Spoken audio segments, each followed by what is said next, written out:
We all know Tengen went beast mode in order to protect his 6 moons. However, what if another Hashira went to the entertainment district instead? Well, after a ton of research, I prepared 8 different scenarios of each Hashira, and here's how I think each one would play out. Starting off, we got the water Hashira, Gyu Tomioka. Gyu is one of the more chill Hashiras, but his skills and swordsmanship are no joke. He can no-diff a lower moon and even show us, the viewers, that he's a badass. If Gyu was the one sent to the entertainment district, he would show no emotion but still comply with the task. Gyu would be accompanied by Tanjiro, Zenitsu, and Inosuke. The battle would start and Gyu and Tanjiro are quick to respond. They arrive at the scene with Zenitsu and Inosuke struggling against Daki. Tanjiro goes to save Zenitsu and Inosuke, but Daki can't fend off Tanjiro as well. After seeing this, Gyu wastes 0 time and goes to kill Daki, and he succeeds in cutting her head off. And just like normal, Gyotaro comes out and attacks Gyu, catching him off guard. But Gyu manages to block the attack just in time. But Gyotaro wouldn't go crazy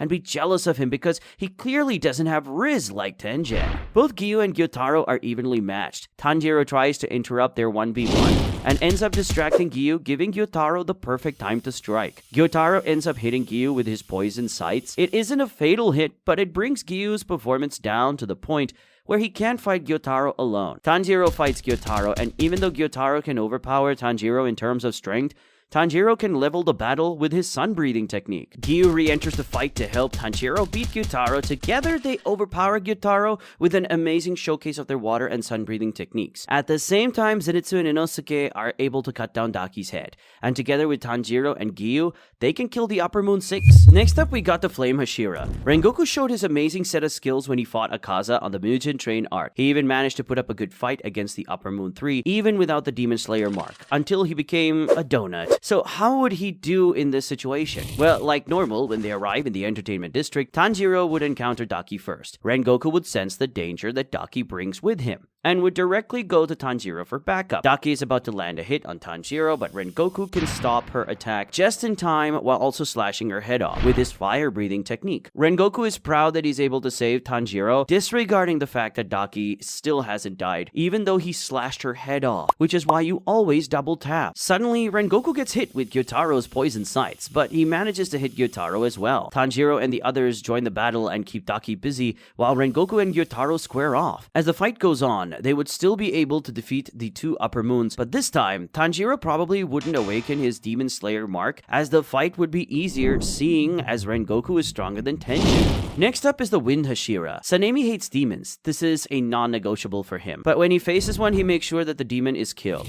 making his bloodlust the strongest out of all the Hashiras. If Sanemi was the one sent to the entertainment district, he would be more than happy to go, but it would cause an issue for him. If Tanjiro, Nezuko, Zenitsu, and Inosuke would tag along, especially because Tanjiro and Sanemi didn't see eye to eye when they first met on the Hashira meeting. Also, for Sanemi, having a demon as a companion or an ally is just unacceptable. So, what would he do? Well, Sanemi would go to the entertainment district alone. He would wait for the perfect time to get the chance to meet Daki and execute her as quickly as he could. When Sanemi finally gets the chance, he goes for the kill immediately, just like how it happened in the original story. However, Sanemi is confused as to why she still hasn't died yet and would try to cut her again, but then is stopped by Gyotaro, the other upper rank 6 demon, which surprises him. This is where the story changes from the original timeline. Sanemi is clearly stronger than Tengen in terms of combat skills. After exchanging blows with Gyotaro, he realizes that he needs to cut both Gyotaro and Daki's heads in order to beat them, and decides to go all out on them, not because he's struggling, but because he finds it fun and challenging to have to kill 2 demons at once, proving once and for all that he's a total maniac. In the end, Sanemi defeats the 2 upper-ranked demons by showcasing the 9 forms of his wind-breathing technique. He cuts off both their heads, killing them both in the process. But what's interesting here is that Sanemi would be so overconfident that he might die because of Gyotaro's poison, as Nezuko isn't there to heal him. The demons might have lost 2 Upper Moons, but the Demon Slayers also lost a Hashira. Now here's where things get really interesting. Gyomei is arguably the strongest out of all the Hashiras, having been praised by the Upper Moon 1 Kokushibo in their fight in the Infinity Infinity Castle arc. With his strength, how would Gyome perform in this arc? Gyome would go alone since in the original story, Tenjin only bought Tanjiro and the others because they went as the substitutes for the girls in the Butterfly Mansion. But seeing as Gyome isn't a shinobi like Tenjin, he'd have no reason to bring them. After arriving at the entertainment district at night, Gyome is immediately seen through the crowd because of his big figure, but Gyome doesn't mind the attention. He immediately finds Daki and confronts her. Daki has no choice but to fight back and reveal herself as the Upper Moon 6. Gyome wastes no time and immediately tries to kill Daki. Gyotaro sees the intent to kill in Gyome's presence and comes out to help Daki. Then the demon attempts to hit Gyome with his poison scythe, but Gyome manages to block his attack like a true blind Sigma male. Gyome's speed might not be the best, but he is not to be messed with in terms of strength.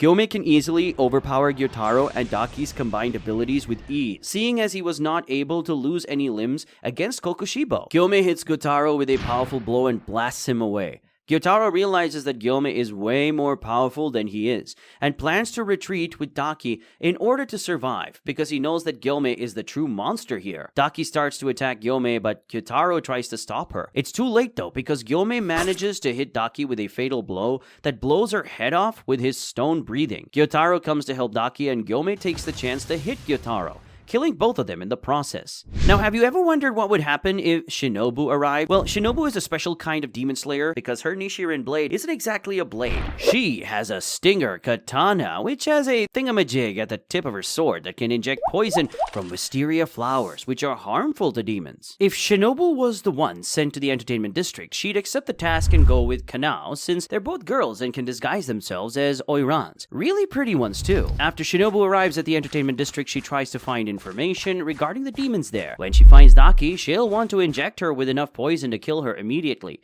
so she can avoid combat because she knows she'll be at a disadvantage. She finds Daki and plans to go through with her plan, and just as she is about to inject Daki with the poison, she notices Shinobu and stops her, revealing that she's the Upper Moon 6. Shinobu has no choice but to fight Daki. She has no problem in fighting Daki, but she can't seem to get the killing shot on the Upper Moon. That's where Kanao tries to close the gap between her and Daki in order for Shinobu to get an opportunity. After she gets close and is about to inject her with the wisteria poison, Gyotaro comes out to save his sister.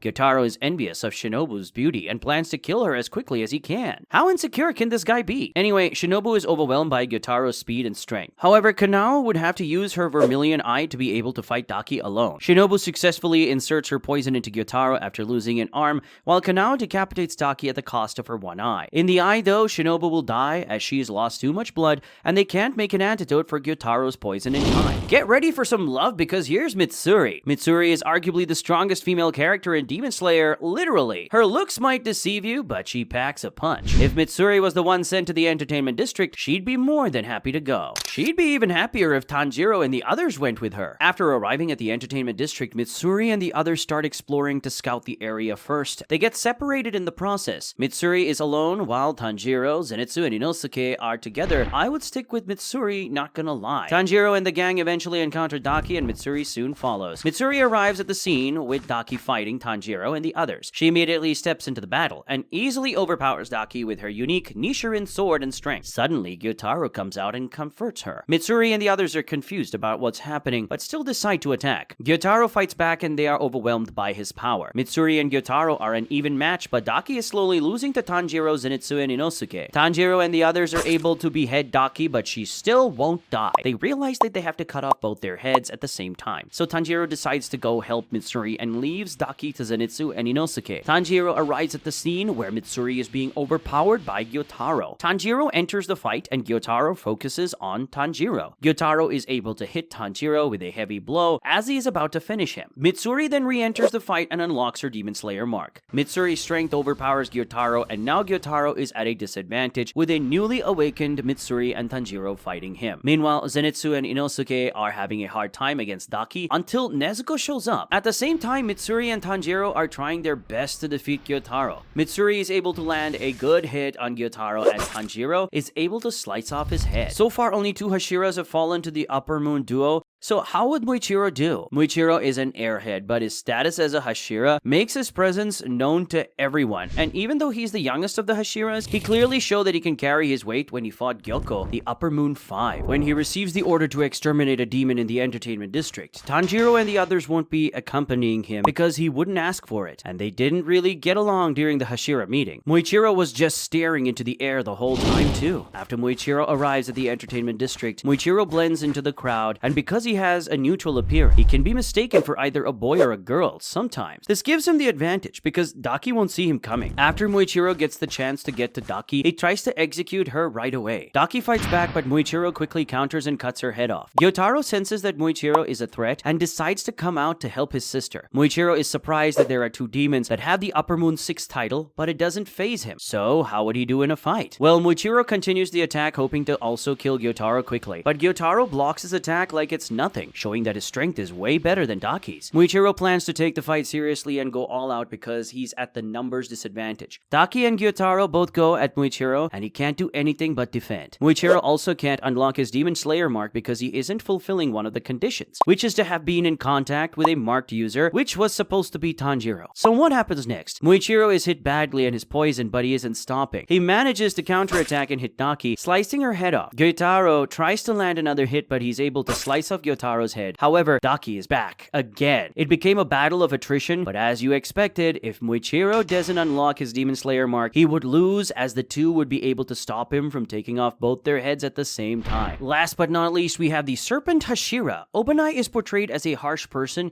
even as a Hashira. It's understandable though, because he's had a rough past, and his attitude might be because of that. But also because of his past, he had to force himself to be strong in order to survive under those circumstances. If Obanai was the one sent to the entertainment district, he would follow the order, but he would not let Tanjiro and the others go with him. It was made clear that he and Tanjiro didn't get along at the Hashira meeting, and even in the original story, Obanai was surprised to hear from Tenjin that Tanjiro survived the battle at the entertainment district against Daki and Gyotaro, because this guy clearly hates everyone except Mitsuri. After Obanai arrives at the entertainment district, he's clearly seen through the crowd because he stands out and just doesn't care. He aims to find Daki as quickly as possible so that he can complete the mission. After he finally finds Daki, he wastes no time trying to kill her. Daki blocks the attack, revealing herself as the Upper Moon 6. This time, Daki counters, but Obanai is able to dodge the attack and is able to slice off Daki's head. As always, Gyotaro arrives and launches a surprise attack on Obanai. Gyotaro continues to attack him, but he's able to block Gyotaro's attacks. Obanai plans to fight back, but Daki enters the fight as well, making it a 2v1 situation. In the long run, Obanai is slowly getting overwhelmed by the two demons. What makes this interesting is that unlike the other Hashiras, Obanai, based on his attitude, might even consider retreating. And to make things more interesting, I think he'll do that. So how does it happen? Well, Obanai would be on a defensive stance and slowly retreat away from the entertainment district. He would target the demons' limbs to immobilize them and use every means necessary to make an escape. There's a 50-50 chance that he'll succeed, seeing as the Upper Moons do have some insane regeneration. Before you leave, click the video on the screen for more What If Demon Slayer videos. Take a look at the next video to find out. Make sure to like and subscribe, and I'll see you there.